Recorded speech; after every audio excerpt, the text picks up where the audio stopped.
Buenas noches a todas y a todos los vecinos de San Miguel. Bienvenidos a Conversemos San Miguel, quinto capítulo de este programa en medio de COVID, de coronavirus, de cuarentena. Un programa que tratamos de hacer para los vecinos, para poder informar, contarles y comunicarles algunas cosas de contingencia y de nuestra comuna. Así que bienvenidos a este quinto programa.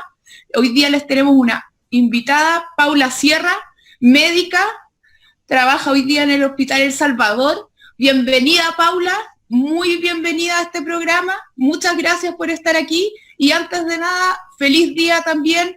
Saludar a través de ti a todos los funcionarios de la salud pública en Chile que hoy día se están sacando la cresta también por parar esta pandemia. Así que bienvenida. Muchas gracias, Erika. Muchas gracias por la invitación, por la bienvenida y por el saludo, que es un día bastante especial para todos nosotros.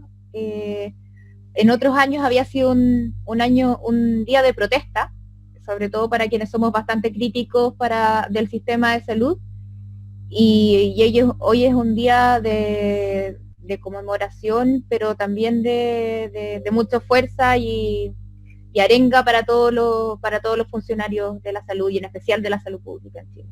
Sí, todo mi abrazo ahí a través tuyo a todos los funcionarios de la salud pública que nos están escuchando en estos momentos, que trabajan día a día con las precarias condiciones que sabemos que tiene nuestro sistema de salud, pero apañan ahí con todo. Así que a través tuyo toda mi saludo en este día de conmemoración, como tú dices, súper importante.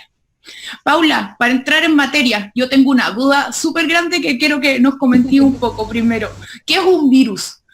Porque hablan mucho de que es un virus, de que el coronavirus es un virus que tiene proteínas, grasas, no sé, cuéntanos un poquito más técnico. Ya, a ver, esto ya es como para entrar como en biología, para que podamos entender que en microbiología, es decir, organismos que son muy, muy pequeños, existen distintos tipos y de distintos tipos de complejidad en cuanto a su estructura, ¿ya? Y asimismo van creciendo en complejidad y se van convirtiendo en distintos tipos de seres vivos de acuerdo también a su autonomía, la capacidad de vivir, de existir por sí mismos. Los virus son organismos muy pequeños, compuestos por material genético y una capa lipídica. ¿Qué quiere decir eso? Una capa como de mini grasitas con proteínas, y aquí adentro tienen material genético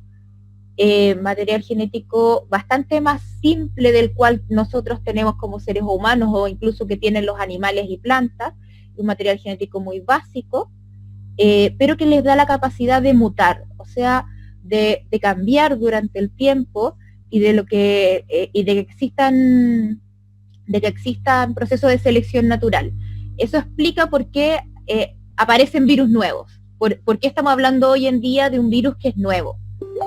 Un virus específicamente que es de la familia coronavirus, que son virus que nosotros conocemos hace mucho tiempo, pero que principalmente se encuentran en animales, y que con ciertas mutaciones, como yo te explicaba, de selección, han llegado a los seres humanos, como el virus SARS y actualmente el famoso COVID, que es el nombre que se le da, COVID-19, por el año en que se descubre, al virus que causa esta enfermedad en el ser humano.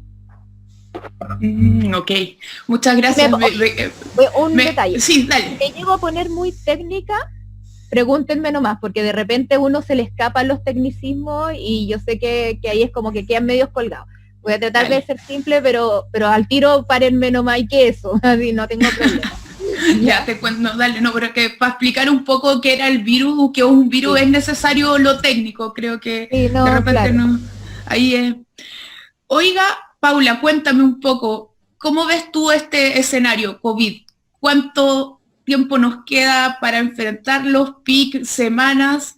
¿Cómo lo ves en mezcla? Porque también se viene el tema de la campaña de invierno, influenza. ¿Cómo ves el escenario que se viene en Santiago, en Chile, en las próximas semanas? ¿Cuánto tiempo más o menos tú ves que vamos a estar en esta cuarentena o en medio de esta contingencia por coronavirus? Sí. Yo creo que para responder esto necesitamos un poco de contexto, como que así como te explicaba de lo que es la definición del COVID, hay que entender que bueno, por varias teorías, y la sopa de murciélago está tomando fuerza como teoría, Pero por varias teorías existió lo que se llama un brote, que es decir, que aparece un cierta enfermedad nueva, de este caso es infecciosa en una cierta región, se empieza a expandir, se expande más allá de un continente, se expande dentro del otro continente, pero ya entre los seres humanos sin contacto con el otro continente, y se convierte en una pandemia. Al ser una pandemia, lo que nos está pasando a nosotros ya no tiene que ver solo con nosotros, tiene que ver con lo que está pasando a nivel mundial. Entonces, lo que nosotros estamos mirando también para poder tener una mayor predicción de lo que nosotros esperamos acá, lo que nosotros miramos hacia afuera. Esto de mirar hacia afuera no es tan nuevo. Nosotros tenemos la suerte de tener la diferencia estacionaria con el hemisferio norte, que siempre nos da un poco de luces de cómo viene nuestro invierno. Por ejemplo, nosotros para saber cómo viene la influenza este año, ¿a quienes miramos? A los Estados Unidos y a Europa principalmente, y decimos, este año, ojo con la influenza, en Estados Unidos estuvo más difícil, hubo más casos, el pic se dio a la 6ª semana, por darte un ejemplo, y nosotros podemos un poco llevar esos datos y tener una cierta preparación en nuestra campaña de invierno, ¿ya? Eso es lo que estamos haciendo y se está haciendo a nivel sobre todo lo que son la salud pública, el Instituto de Salud Pública, la Escuela de Salud Pública de la Universidad de Chile, el Colegio Médico, para poder ver qué va a pasar con el coronavirus. Por lo que hemos visto, y ahí vienen todos estos conceptos que están tan de moda, de la curva, aplanemos la curva, qué significa la curva, cuál es el pic. Bueno, la curva de infección básicamente es la velocidad en que nos vamos infectando, y el término aplanar la curva no quiere decir que nos infectemos menos, sino que no nos infectemos todos al mismo tiempo. ¿Por qué no infectarnos todos al mismo tiempo? Porque tenemos un sistema de salud que no nos aguanta a todos enfermos al mismo tiempo, que nos tiene que aguantar, y si es que de a poquito, como de a grupito, ¿ya? Entonces ahí todas las medidas que se están tomando y que se tienen que tomar de ahora en adelante con más fuerza. Por las cifras que nosotros manejamos oficiales, estamos viendo que ya a final de mes vamos a tener como un alza importante de los casos, pensando en un primer pic, pero no descartable tener un segundo pic después, ya que a nosotros se nos topa con las enfermedades estacionales. Justo mayo, junio son meses muy difíciles en Chile históricamente para los virus respiratorios, que son desde el virus sincicial hasta la influenza, y en los adultos mayores, y por eso existe una campaña de vacunación especial para ellos. En cuanto a las neumonias, que las neumonias, ojo, son por una bacteria, pero también ahí ocupan harta cama en los adultos mayores en las épocas de mayor frío. Entonces nosotros prevemos que va a ser una campaña de invierno, como se llama en salud, muy dura, porque el coronavirus viene a sumarse a lo que ya tenemos, ¿ya? A lo que ya tenemos con nuestros virus. Dale, sí, está complejo el tema de la mezcla de coronavirus con la campaña de invierno y la población de riesgo. Y sobre eso quería hacerte una consulta, porque se habla mucho de que el COVID y los virus afectan a la población más crítica, pacientes crónicos, población de riesgo, pero hemos visto también que han habido fallecidos y afectados muy graves por COVID, que son gente que es menor de 40 años. ¿Por qué funciona, por qué pasa esto? ¿Hay algún dato científico, algún tema, algo que podamos decir que el COVID no solo va a atacar a pacientes críticos, sino que también hay pacientes más jóvenes que están siendo atacados con tanta fuerza? A ver, lo que tiene el COVID es la capacidad de contagio muy alta, entonces vamos a tener pacientes contagiados de todas las edades. Y ahí, claro, la población de riesgo es la que nosotros primero nos fijamos, porque no solo frente a COVID, sino que frente a cualquier virus, un paciente de mayor edad, que tiene enfermedades previas, que tiene un sistema inmune mucho más bajo, va a tener mayor riesgo de mortalidad.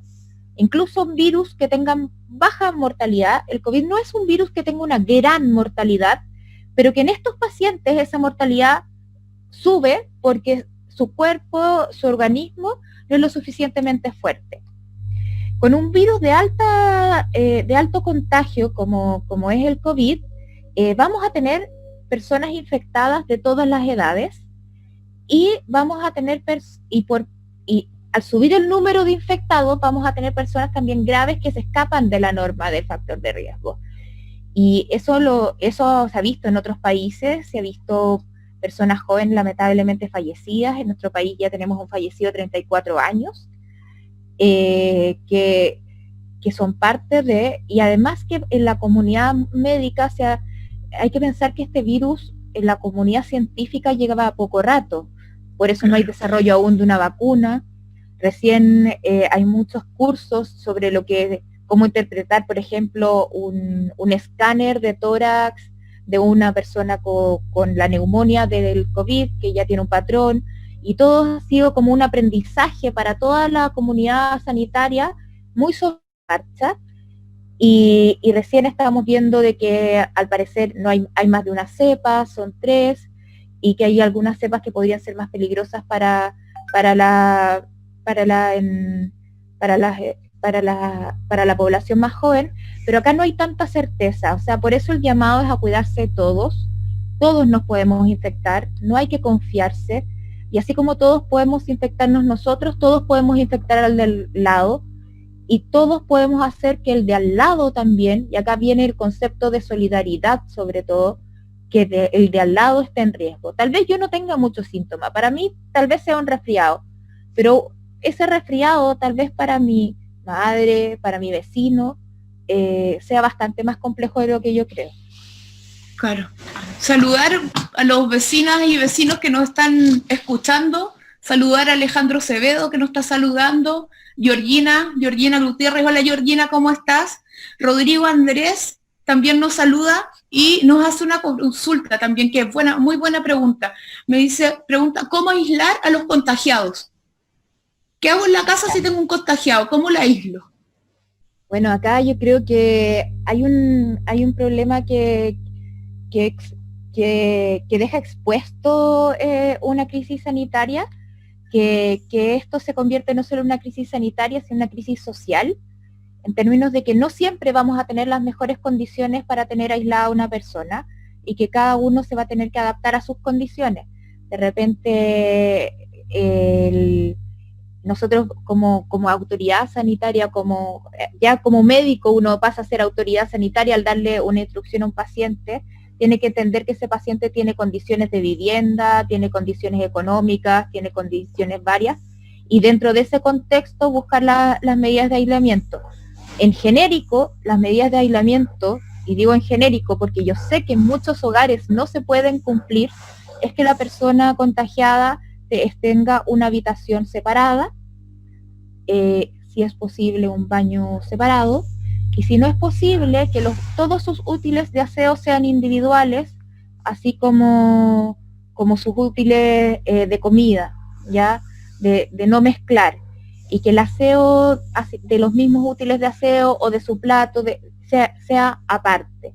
El virus sí permanece en superficie, y dentro de lo que se pueda dentro de la vivienda, esa persona estar aislada de los restos de los convivientes del grupo familiar, no tratar de compartir los espacios lo menos posible, mantener la distancia de 1 metro, mantener 0 contacto físico, y extremar, la persona contagiada puede usar mascarilla, pero sobre todo sobre esa persona y sobre todas las personas del grupo familiar, extremar el lavado de manos.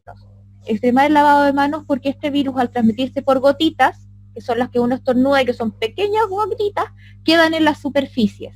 Y las superficies uno las pasa a llevar y se las lleva a la cara, a la boca, a los ojos, y eso es lo que tenemos que evitar. Por eso decimos lavado de manos y que las manos no toquen la cara. Eso es como lo básico y lo que yo creo que podemos hacer todos.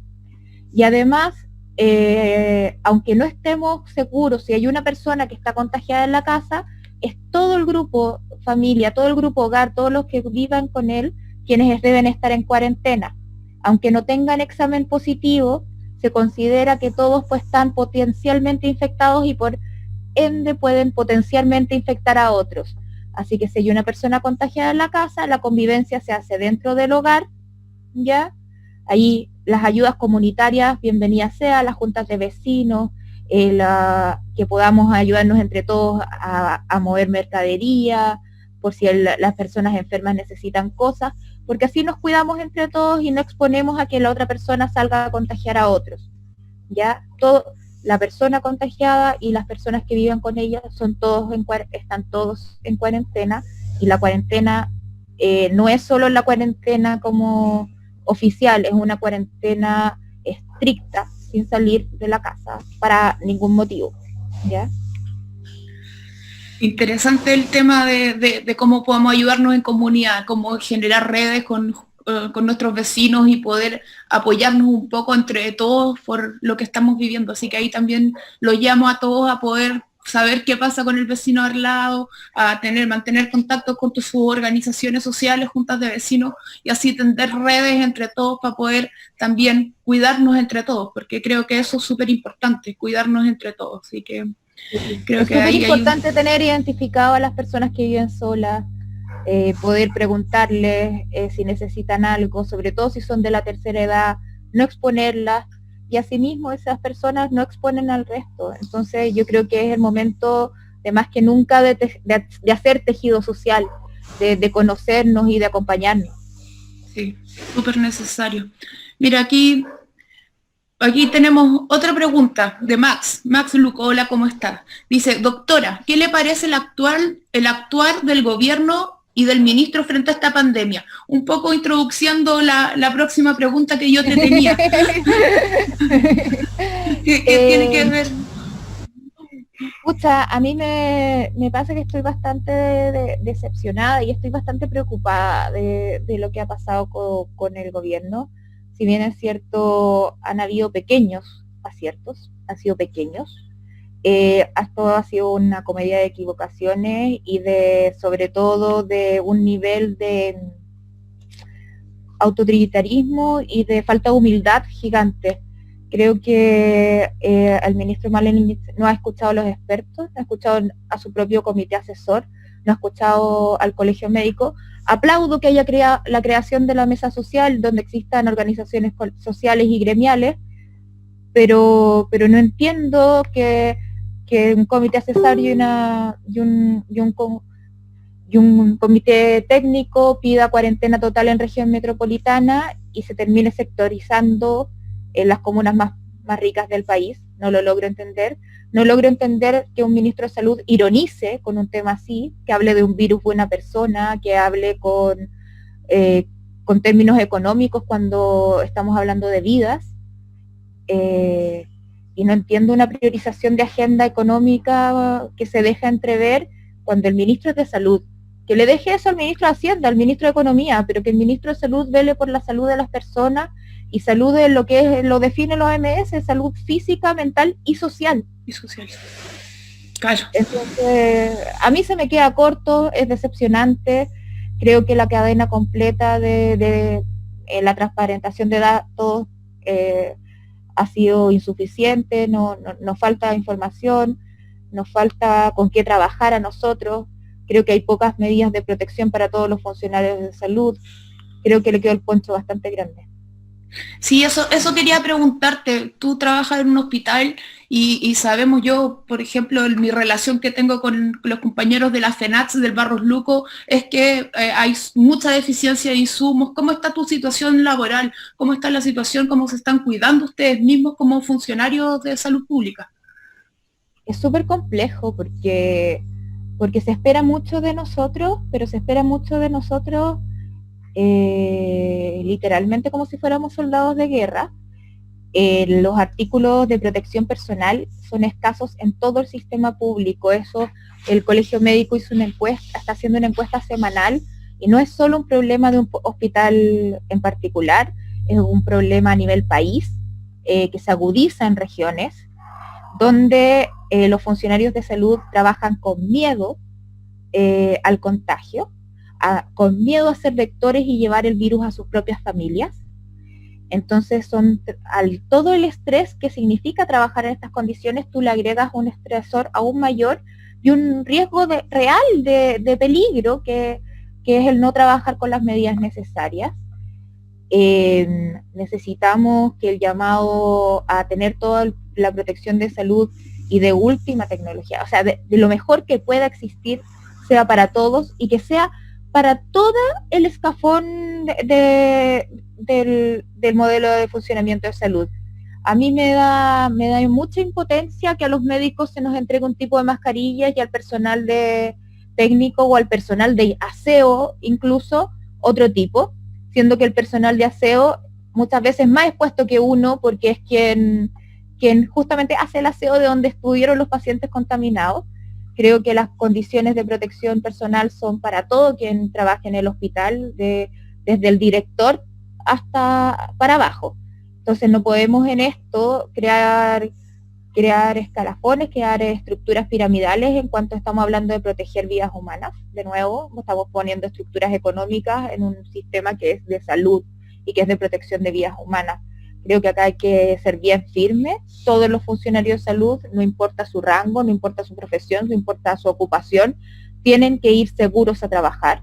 Los químicos farmacéuticos tienen que estar seguros trabajando en sus SFAM y en todos los lugares que las personas están dando cara, están siendo como hoy, que hay un llamado a aplausos, que esos aplausos se traduzcan en medidas y en seguridad para quienes trabajamos en salud. Sí, así hoy día también escuchaba una doctora, una médica de la Universidad de Chile, infectóloga, que decía lo mismo, que los funcionarios de la salud no necesitan aplausos, sino que necesitan medios de protección para poder hacer y asegurar hacer bien la pega, porque al final tiene que ver con eso también, con las condiciones laborales que ustedes tienen y que al final terminan traspasándose a que la pega no se haga bien por todos los riesgos y todos los sustos también que hay de contagio. Así que hay un poco el llamado también a las autoridades a que se asegure esto. De repente se conversa también, y ahí no sé tu opinión, sobre el tema de las mascarillas, que se llama que los mismos ciudadanos compren o ocupen mascarillas que hayan hecho ellos y dejen las mascarillas que son más sanitarias, más N95 creo que se llaman, para los funcionarios de salud. ¿Cómo veis tú el tema de las mascarillas? Uy, ha sido un tema solo de las mascarillas, porque han habido controversia incluso en el mundo científico respecto al uso de mascarillas. Nosotros tenemos claro que tanto la N95 como estas que son las 3M con filtro son las que protegen el 95% de virus, y la N95 es la mejor, pero que son muy escasas. Entonces cuando tú ves que Carabineros tiene N95 y no hay en los hospitales, te dan ganas de pegar tu tiro. Entonces creo que hay que usar bien los recursos y así, y sobre todo en salud, preferenciar todo lo que es mascarilla clínica para el uso intrahospitalario e intraservicio de salud, porque en los spam también están impuestos, los SAPU, me refiero como a todo el sistema de salud. Y el llamado a la mascarilla como casera, ser responsable en el uso que se está dando, que es solo para salir y en manifestaciones y con los cuidados previos. No sirve de nada ponerse una mascarilla si uno se la anda toqueteando a cada rato y no se lava las manos. O sea, ya que yo quiero que quede claro que la mascarilla no protege ni reemplaza el tema del lavado de manos, por lo que les explicaba de la superficie.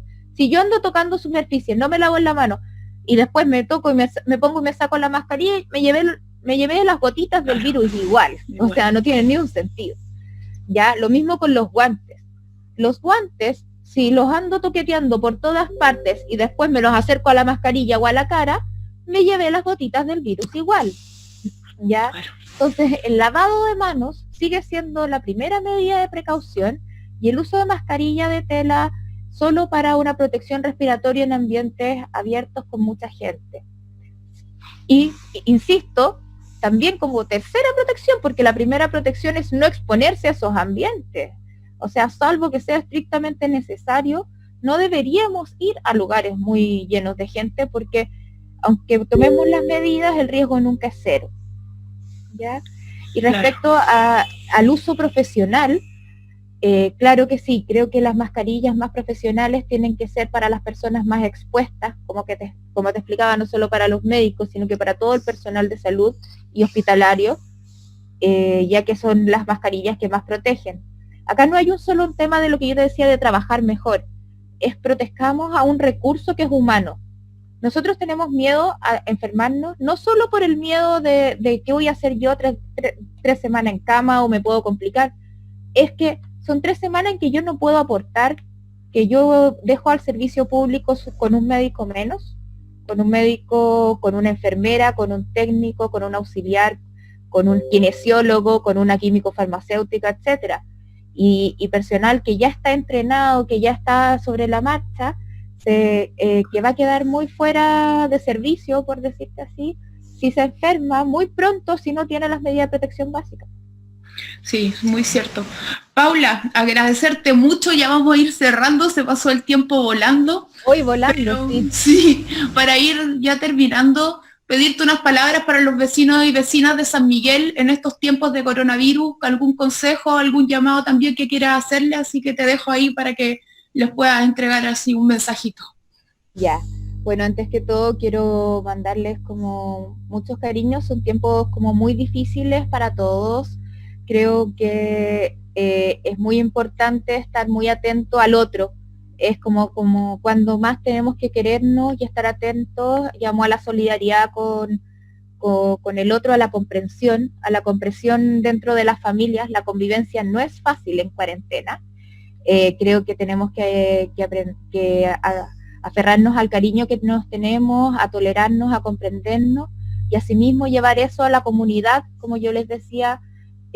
Son tiempos en que tenemos que mirar al de al lado, ver quién necesita ayuda, ayudarnos entre todos, y así como nosotros estamos aportando desde la salud, creo que cada uno de nosotros puede aportar desde su lugar, y hay que buscar esos lugares de aporte dentro de la comunidad. Así que los llamo a la tranquilidad, a que se cuiden, que tomen las medidas, que estén muy bien, cuiden a su gente, y un ojo al de al lado también. Ojo a quien puede necesitar algo al lado, que de repente nosotros también podemos ayudarlo. Sí, gracias por tus palabras y gracias también Romero Seafood, también nos plantea lo mismo y también lo quiero leer como reflexión final que plantea: ojalá aprendamos en estos momentos el real significado de la empatía y la solidaridad. Yo creo que ahí también hay un gran llamado hoy día a poder ser más empáticos y solidarios con el resto, a entender que no solo tiene que ver con enfermarse uno, sino que cuando andamos en la calle podemos enfermar a muchos otros, entonces a cuidarse, a poder tomar todas las medidas de autocuidado necesarias, hacerle un llamado también a todas las sanmiguelinas y sanmiguelinos que se viene esta Semana Santa, que no son vacaciones, que tenemos hoy día una situación muy compleja en nuestro país, así que los llamo a que sean responsables con ustedes mismos, a que se queden en las casas, a que no salgan de Santiago, porque así es la única forma de ir frenando la curva, ir parando la tasa de contagios y ir haciendo que nuestro sistema de salud, que ya sabemos que está colapsado, colapse lo menos posible y podamos así mantener esta pandemia lo más controlada y poder tener las menores muertes posibles también. Así que agradecerte, Paula, nuevamente, infinitas gracias. Agradecer a todos los vecinos que nos están escuchando, que nos escucharon, y que por favor cuídense y cuidémonos entre todos. Muy buenas noches, conversemos San Miguel, nos vemos el jueves. Un gusto, que estén muy bien. Muchas gracias.